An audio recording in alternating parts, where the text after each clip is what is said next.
মিঠি নাকি জোর করছে প্লুটোকে। প্লুটো নাকি পছন্দই করে না মিঠিকে। যাই হোক, রোশনি মেয়েটাকে প্রথমে ভালো মনে হলেও মেয়েটা কিন্তু পজিটিভ চরিত্র করেই না। যাই হোক, সে সবসময় অন্য সিরিয়ালের মতো তৃতীয় সম্পর্কের মধ্যে ঢুকে সম্পর্কের 12টা বাজাবে। সে থার্ড পার্সনে রয়ে যায়। এখানেও সেই অবস্থা। যাই হোক, সে কি সুন্দরভাবে মিঠির নামে বুঝিয়ে গুছিয়ে মিথ্যা কথাগুলো বলে দিল। কি বলল না, প্লুটো নাকি মিঠিকে পছন্দই করে না। মিঠি সবসময় জোর করে প্লুটোর পেছনে পড়ে থাকে। আর জোর করে তো এই সব কিছু কখনোই কিছুই পাওয়া যায় না।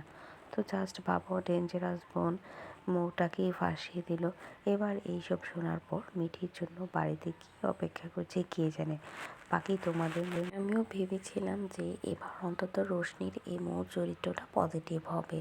তোমাদের কি মনে হচ্ছে অবশ্যই কিন্তু কমেন্ট বক্সে জানিয়ে দিও।